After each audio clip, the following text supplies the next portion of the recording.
Hello everybody, I'm Mark Hoover, and NCM Sports Talk is back for another episode, so let's get right to it. First up, NHS Athletic Director Jon Longley talks about the upcoming spring season and what it takes to get the fields ready. My name is Jon Longley, Director of Athletics at Norwood High School. I would like to talk a little bit about the spring season. We're a few weeks into the spring 2024 season.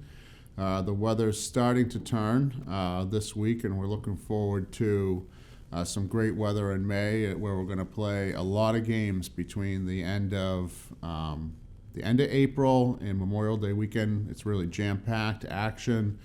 Everyone's out playing every day. We're off to a good start. John Churchill's boys tennis team has won 2 matches in a row, which is really a great accomplishment for them. It's a small team, and in recent years, they haven't had as much success as they've wanted to have, and so it's great to see them off to such a great start. And our other teams are all off and running, and the kids are participating and working hard, and there's a lot of complexities with the spring season. One of them is there's a lot of events happening, and a lot of people have commitments, and so there takes a lot of patience and support and understanding from the coaches with the student athletes and the parents to try and coordinate all the different commitments. So it's a big challenge. It's also a challenge as far as the weather. We always start off whenever I talk to the DPW and maintenance crew about getting things ready for the spring, I think they think that I'm crazy because it's usually, mid-March and the weather's terrible. But in the state of Massachusetts, the spring season starts the third Monday in March, regardless, for all of the high schools in Massachusetts. So we want to thank the DPW and our town-wide maintenance crew for always stepping up and getting our fields and facilities ready for the spring season and maintaining them during the season. We work closely with Chris Casavant and the grounds crew with the DPW. Chris and I work daily on the schedule for preparing all of the infields in town. We also work closely with John Kinney and the recreation department, who schedule all of the fields in town with the exception of the fields here at Norwood High School. All of the fields are permitted and scheduled through the recreation department. So we work closely with John and his staff at the recreation department, getting all of the facilities permitted for the spring season. Chris Folan and the maintenance staff help us out here at the high school, getting the stadium prepared with netting and tennis nets and any type of operational needs that we have that we're not able to do. The town-wide facilities staff is always willing to step up and help us out. We also, one thing that kind of people probably are not aware of is this happens, it's unique in the field of athletics when you look at it relative to your regular school positions, but we work really closely with the other communities, the other athletic directors in the other schools, particularly in our league. That's a unique scenario compared to any other position in your school.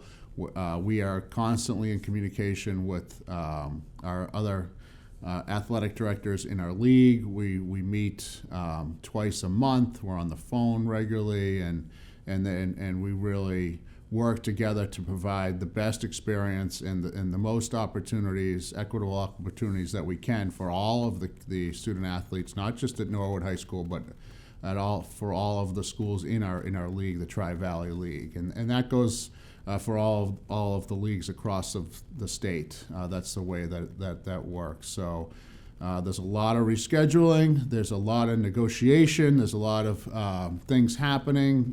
Like I said earlier, the spring is a time of many events and many commitments, and so that's not just the case here in Norwood. When you contact the school that we're playing, they have issues with their fields. They have school events happening, and so trying to piece it all together takes a lot of time and a commitment to making it work and being as equitable as possible. So there's a lot that happens in the spring, a lot of communication, a lot of collaboration. Not everybody, it doesn't work out perfectly in the end all the time, but we always do our best, and the games always happen. I say to the coaches, we always get them in, and it goes fast from here till to Memorial Day. We're gonna be cruising, so we're looking forward to it, and we're looking forward to supporting all of our student athletes and coaches throughout this spring season. So thank you very much. Next up on NCM Sports Talk, we have Norwood High alumni, former wrestler, and NCM commentator Mike McDonough with a special interview with wrestling state champion senior Nate Sue. Good evening, town of Norwood. My name is Mike McDonough, and here with me we have the 4-time Tri-Valley League All-Star, 3-time Tri-Valley League MVP, 3-time sectional champ, 2023 Division III state finalist with a career record of 122 wins and 19 losses. Your 2024 Division II state champ, Nate Sue. It's great to be here, Mike. Nate, great to see you again, and I thought we had a great banquet last week as well, but excited to interview you here today and take a look at your state finals match. But just to talk a little bit more about just the season overall. I know last year 145-pound weight class, this year 150, and bumped all the way up to 165. So I was just curious to hear, out of all the different wrestlers that you faced this year, how would you compare the styles of wrestlers across the different weight classes you wrestled? Like wrestling 145 and 150, it was definitely more fast, and I could use my muscle more, but at 165 I was a lot weaker than a lot of the kids, so it was kind of tough in that aspect. Well, I couldn't tell. You looked strong as an ox. And so, okay, last year state finalists at Division III, and here you are back here at Division II, but things just feel a little different this year. So what was going through your mind as you're getting ready, you're getting warmed up for this state tournament, this state final rather?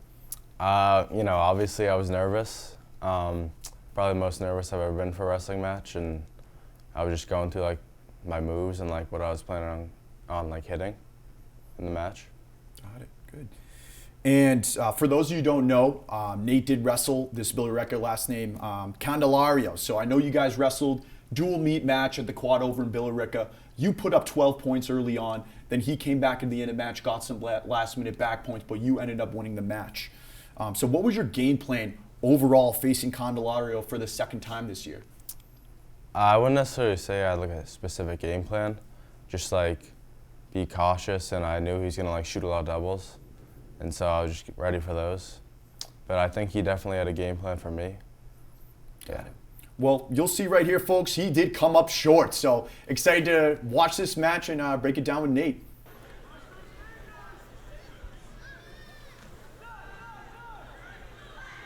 So this here looks like right here the second period, Nate. And I remember you got a takedown in the first period. You've done well in neutral all year and ultimately decided for second period to take the choice of taking neutral as well. Yeah. Or there it is right there. Okay, so correction, this is the first period where you got that takedown. So great job setting up that double leg takedown, using that collar tie to really just push him off balance and taking advantage of that shot when he was taking a step back.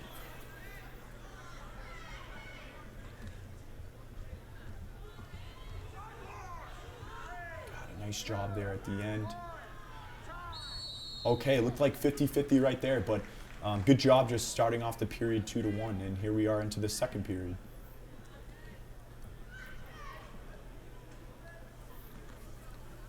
So, other matches depending on the type of wrestler, but a lot of people would have taken bottom in this situation. But you, I love your decision. You're confident in your ability to wrestle in neutral, so you picked neutral for the second period of this match.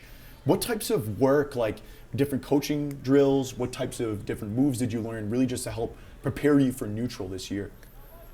Definitely, we would practice our shots a lot, and I would also me specifically, I would practice my shot a lot because I knew I want to be good in neutral, and we'd also do penetration drills where you shoot between the legs of your partner.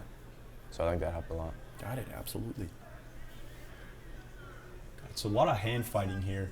And just based on what I've seen from the last match and even the way that Candelario competed in the state semis, just coming from that come-behind victory to actually face you in the final, how would you say he compares to some of the other wrestlers that you faced throughout this year? So I know I already said like all the 165 wrestlers were strong, but like he was like one of the strongest. And he also like shot a lot, and like I didn't really see that as much at 165. So I was definitely going to be ready for that. Absolutely. Yeah, and you just saw some example of some of the strength that he had there at the end. But, I mean, you matched it, and then no points allowed as we had here. You're up 2-1 going into the third period. You're 2 minutes away from being a state champion. What's your game plan? What's your thought process on the way to attack this last period to come out on top? To be honest, just kind of like stall out a little bit, you know. Got to know where you are in the match, and I was like winning, so I didn't really feel like I had to do much besides just like not let him score on me. Yeah, I mean, just look at that right from the get-go. You're sinking that bar arm in deep. So, I mean, some wrestlers, they're not as good on just from the top position as you are. So I thought you did a great job just right from the get-go, almost putting him to the back at this point. You could see that a potentially dangerous was called, given you had that bar arm sunk so deep. You're working to really just chin his shoulder to try and get him on his back from there, but obviously pretty flexible, as you can see there. And then good job going for that head lever right off the bat. It's funny that's type of an old school move that you don't really see other teams utilizing, but that was a big focus point for Nor this year. And then it works on good kids. As you can see, you're almost flattening him out right there, almost getting your head tucked up underneath to get him to his back to really just sink that half Nelson.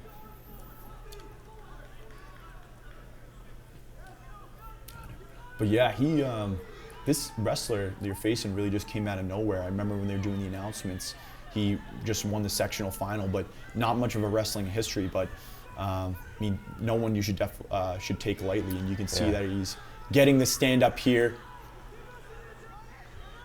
We have about 30 seconds left here in this match, and as a reminder, you're up 2-1 for everyone watching at home. 20 seconds left. And he gets to escape now. End of the match, we're tied 2-2. Right for that double leg takedown. We worked on that reshot in practice, and there you are, getting the 2 points. 10 seconds left, everything winding down. 4-2, you're up. And right now, you're cutting him. So it seemed like there you just wanted to get away. He did catch your leg, but 3-2-1, bang. That doesn't count. That was a close one. That was a close one at the end, but just giving the circumstances of the match, you were looking just to cut him, just get away from him on the mat. He did catch your leg, but he did a good job just holding off to really just get the victory at the end of the match. So really exciting. First state champ since Mark Saulnier in 2012. So that is just a huge achievement of everything that you did. It was 2012 or 12 years ago. So just a huge achievement for you, and you can see everyone, the coaches, everybody's celebrating. You'd see all the different teammates, all the people even from Norwood that there was parents of kids on the team who the kids weren't even wrestling. They just wanted to come and really just come support you. Really just shows how you had a whole crowd behind you, really just rooting you on for probably the biggest match of your life from what I've seen so far. Yeah, it was great to have all the support there. Absolutely. And Nate, just throughout the year, what are some of the key skills, the key strengths you've had both mentally and physically that allowed you to be such a successful wrestler? I think just like because like I started at like such an early age, like I developed like a lot of like physical and mental strengths, and I think like like coming in middle school to like the high school practices like helped me a lot because it was like way harder than like the middle school wrestling practices. So like getting to wrestle with those high school kids like helped me a lot. Yeah, I remember you when you were this tall, and here you are as a state champ. And what would you say some of your favorite memories are just wrestling for Nor, whether it be in middle school, wrestling with your brother, or up until now? Yeah, wrestling with my brother was definitely awesome, and I don't think I really realized it at the time. Like I kind of just like took it for granted, but like looking back on it, like it was pretty awesome getting to wrestle with him for at least 1 year. So who's winning in a wrestling match today? Probably him, because once you get to that college level, kind of like like get way better than like high school wrestlers. I got a feeling that's going to be an ongoing debate as you guys get older and older. But he was a great wrestler as well, and I'm sure taught you a lot of like just the character and even some of the moves while he was practicing for wrestling as well. Yeah, definitely. One thing I will say though is that not many people know is that you were also a stud on the football team. You were the nose tackle, and as a D lineman, you were the defensive player of the year, which is just unheard of versus a linebacker or maybe a safety or anything, but just been lights out on the D line. How has wrestling helped you in football? Definitely with like tackling a lot, you know, like shooting and wrestling, and like you have like takedowns, and definitely on the D line, like hand fighting. Like trying to do like swim moves and like stuff like that. Definitely like wrestling helps a lot with that because you like hand fight a lot in wrestling. Got it.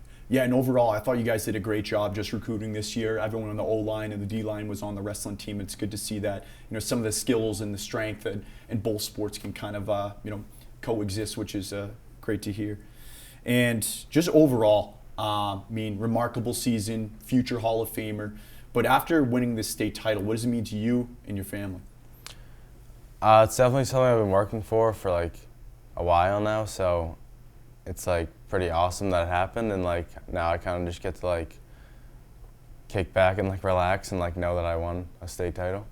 So it's pretty awesome. Got it. And your parents were awesome as well. I mean, they came to every match, just filming and then running a lot of things behind the scenes. So were they happy when you won? Yeah, they were definitely.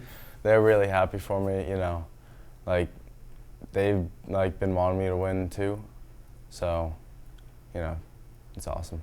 Got it, absolutely.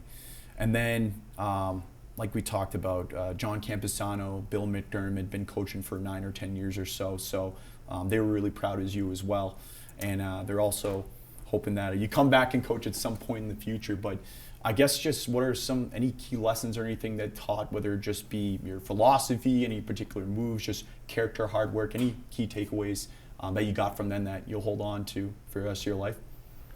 Yeah, it was definitely like, just like from like wrestling in general, you know, you kind of learn like an aspect of like mental toughness from like that a lot of other sports don't like experience, and like they were also like the best coaches I could ask for. So, right on. That's great to hear. Alrighty, well, I think right now we're done talking about the state title and then what a remarkable career you've had. So, just looking forward, what's next for Nate Sue, the state champ? I'm probably gonna like enlist in the Coast Guard next year, I think. Good for you. They're lucky to have you, and I'm hopefully all the hard work you did in wrestling, all that conditioning will help you as you move on to your next chapter in life. Nate, thanks so much for your time, and thank you for your contributions to the Nord wrestling team. Thank you for NCM, everyone in the Nord wrestling community, head coach Bill McDermott, assistant coach Jon Campisano, been putting in the work every day. And other than that, hope everybody has a great night. Thank you. It was great to relive that championship winning match through the eyes of the champion himself. Congratulations, Nate, and good luck next year in the Coast Guard. When NCM Sports Talk returns, Ron Marshalsea interviews 2-sport league MVP who's headed to Stonehill, and I got a chance to meet the new softball coach at Norwood High.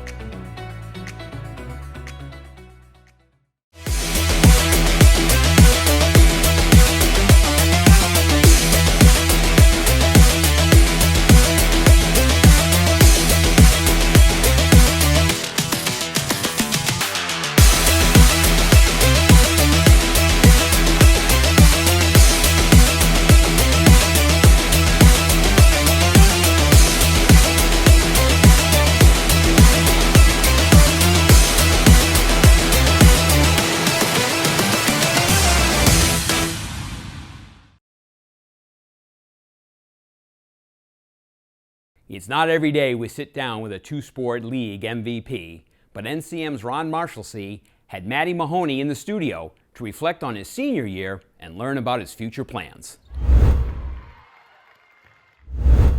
Today I am pleased to be joined by the Tri-Valley League Large MVP in both football and basketball this past year for the Norwood Mustangs, Matty Mahoney. This past fall, Mahoney threw for over 1,200 yards and 10 touchdowns on 61% passing, added over 900 yards and 11 touchdowns on the ground, and snagged 6 interceptions on the other side of the ball. Mahoney also became the second Mustang in back-to-back seasons to score 1,000 points on the No-Let Johnson court here at NHS. Matty, thank you for being here. Yeah, of course. Thank you for having me. Absolutely. So first off, I have to congratulate you on your commitment to Stonehill. That's a huge accomplishment. Describe the process of you coming to that decision. Yeah, so I mean, I went on a tour there with me and my dad, and it just felt right. We talked to all the coaches, did a tour around the campus. We just loved it. We fell in love with it. So it was kind of a no-brainer for me. Nice. Yeah. Nice. Purple have anything to do with it? You Nah. Purple of it? No. Nothing. And have you gotten any idea if the Skyhawks are looking to put you on the field? Yeah, so as of now, they told me they're looking to put me at receiver. I mean, anything could change. I'm sure I'll play some special teams for them too. So. All right. You're going to be the Brian Dearborn for the other guy over there? Oh yeah, oh yeah. And I want to have you reflect a little bit on your football career. So you were a massive part of 2 comebacks this past season, in October against Holliston, Dedham on Thanksgiving.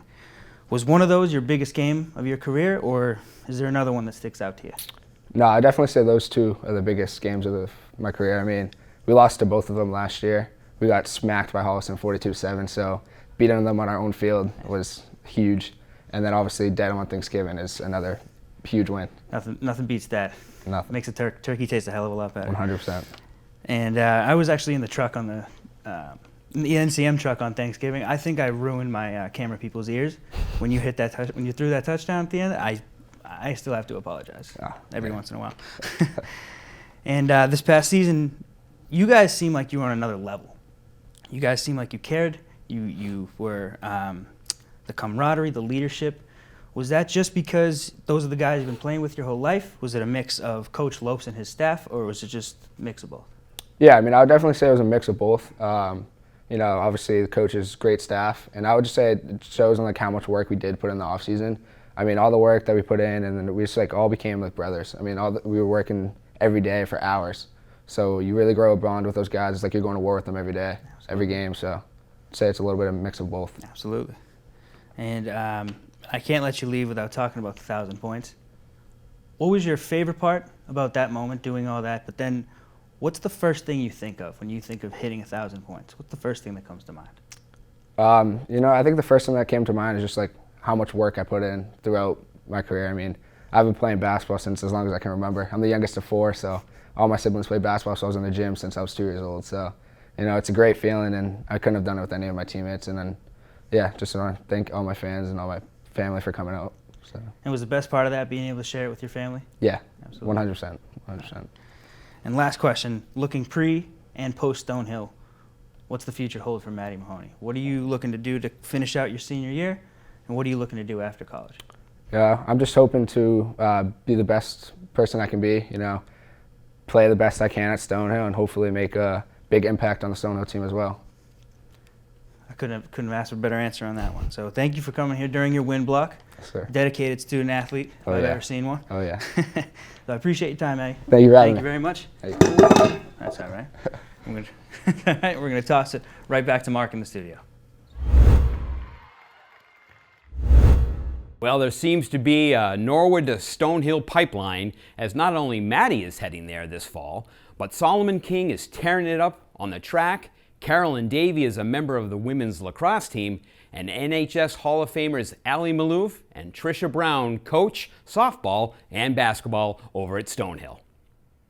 One of the traditions at the beginning of each season, the athletes get their pictures taken for the yearbook at Media Day. And also, NCM gets a chance to meet some of the seniors. So let's take a minute to meet the seniors for this year's girls lacrosse team.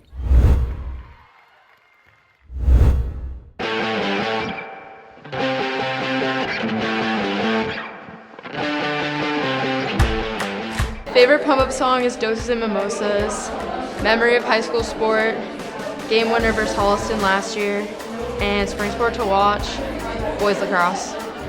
My favorite pump-up song is Broke My Heart by Drake. Memory of high school sports is my field hockey goal, and my favorite spring sport to watch is baseball. My favorite pump-up song is All of the Lights by Kanye West. My favorite memory of high school sports is partner passing with Jess and Julia. and my favorite spring sport to watch is baseball. My favorite pump-up song is Run This Town by Rihanna. My favorite memory of high school sports is partner passing with Sophia and Julia, and my favorite spring sport to watch is baseball. My favorite pump-up song is Take Care by Rihanna and Drake. My favorite high school memory in sports is partner passing with Sophia and Jess. And my favorite spring sport to watch is baseball. My favorite pump-up song is The Box by Roddy Ricch. My favorite memory is scoring my 100th goal, and my favorite sport to watch is baseball. My favorite pump-up song is Call Me Maybe by Carly Rae Jepsen. My favorite memory of high school sports is our home opener this year when we beat Hopkinton in the rain. And my favorite spring sport to watch, that's not my own, is girls tennis.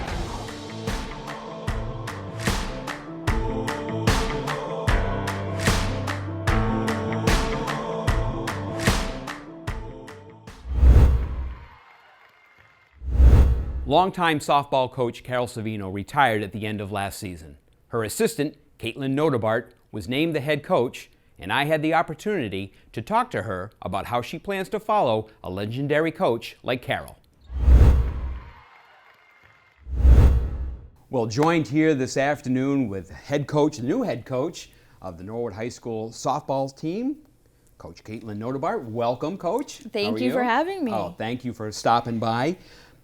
You know, your role here, you know, obviously as a special ed teacher is, you know, phenomenal. But you're also our new head coach. Yep. So for those that are kind of, you know, don't know a little bit about your background, tell us a little bit about, you know, the coaching that you've done here at Norwood. Okay. So I started at Norwood High School as a special ed teacher in 2012. I started coaching field hockey the fall of 2014, and then I think it was spring of 2015 I started coaching softball.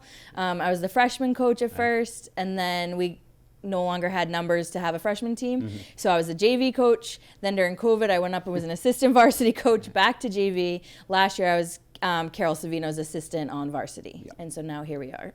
and you know, speaking of Coach Savino, you know, long-time coach, past 15 years here up at the Hill. You know, you had, as you said, the opportunity to coach with her last year as one of her assistants. What was that experience like, you know, in terms of coaching with her? She's old school is what I would call her, and she reminds me a lot of my high school coaches. Yeah. And they're some of the greatest role models and mentors I've had, and I know sometimes she can be tough, but that's learning to be a human being in society. Right. Sometimes you need to experience that type of coaching and mentoring.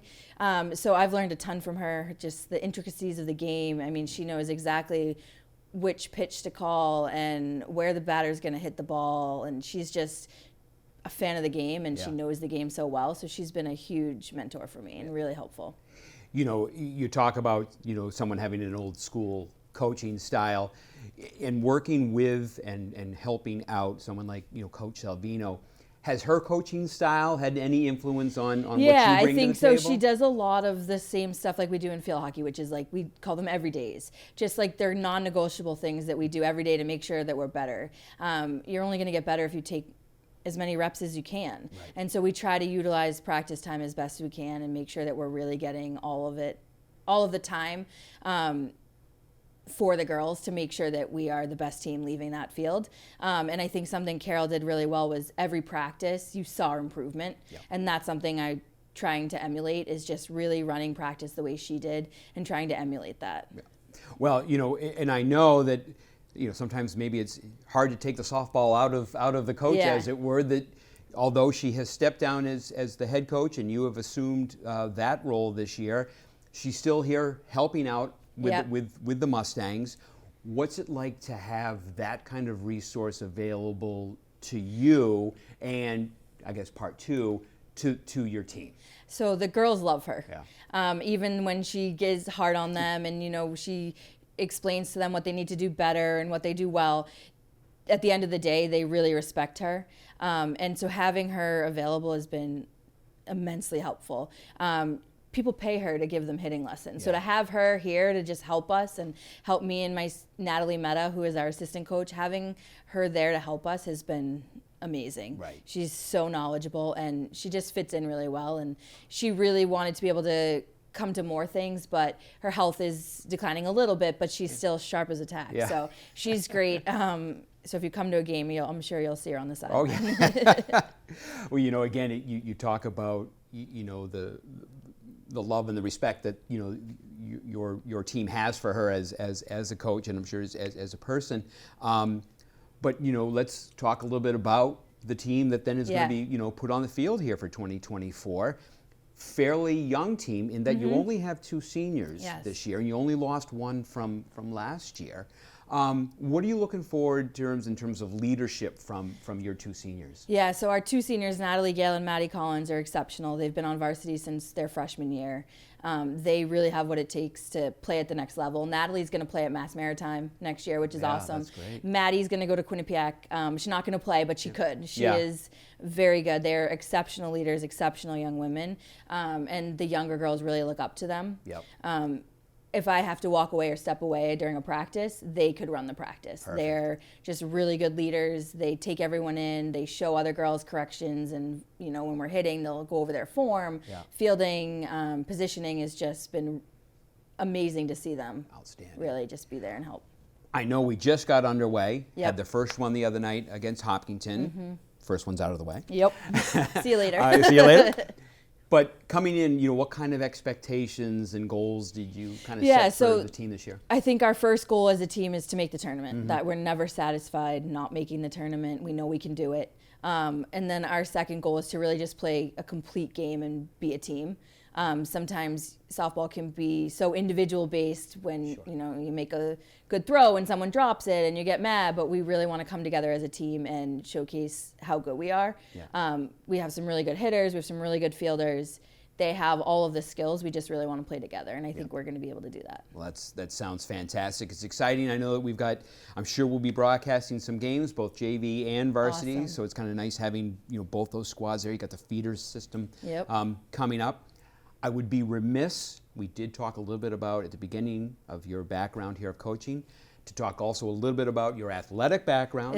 Again, UMass Dartmouth field hockey. Yes. But I had to touch base on the Walpole High School Yes, graduate, I'm a right? traitor. Yeah. So and a lot of people didn't like it when I first took the job. Even George Yusevich, who hired me, he was like, "Are you sure this is going to be okay if you go back home?" But I think people have really just embraced the kind of the relationship between the 2 towns, and it's kind of a fun rivalry. And this year was really cool with field hockey. We made it to the state championship game in Division II, and my sister coaches the field hockey team in Walpole, and they made it for Division I. Right. So it was really cool. Obviously, the outcomes were a little different, but it was pretty fun for our family to have us both there, and just I learned a lot in Walpole. I mean, sports is kind of life there, and just it. My mom died when I was in 8th grade, and sports kind of saved me and my sister and my dad as well. And so just it was a really good experience. But now being in Norwood, having the community feel at the school, but also in athletics has been amazing. Yeah. Well, what I love to see is someone like yourself, who certainly not only the time you spend up here with the students up here at the high school, but for a former athlete, in terms of a high school athlete, who then gives back, right, to the next generation of athletes, that whatever you may be doing kind of helps them through something that may be going on in their lives. I think it's really cool for young girls to see other women take on ownership of sports and jobs and things like that, but to be able to see it and to grow the game has been really cool for me to witness. Well, it's been fantastic. Well, thanks again very much, Coach, for stopping by this evening, and best of luck this year at the helm for the 2024 season, and we'll be sure to follow the season as it goes along. Thank you for having me. Thank you so very much. Coach Nottebart joining us here in studio as the new coach of the Norwood High School girls softball team.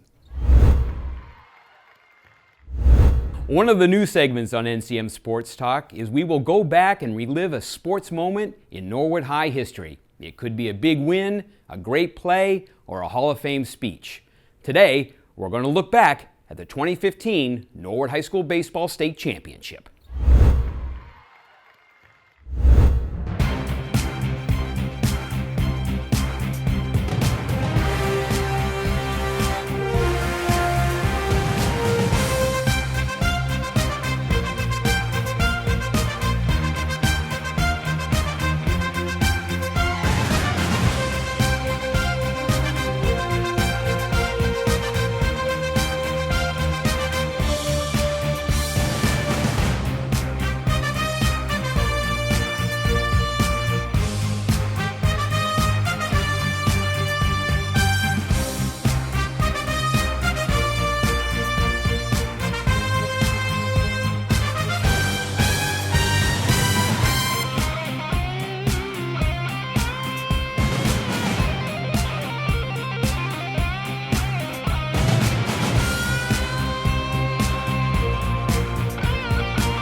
Well, that's it for this episode of NCM Sports Talk. Once again, we hope you've enjoyed the program, and remember, to stay up to date with all things Norwood sports, tune in every week for Ron Marshalsea's Sportscast on Norwood News. And if you missed any one of NCM's broadcasts, or you just want to see a certain game or program again, you can always go to the on-demand feature on the NCM website, norwoodcommunitymedia.org.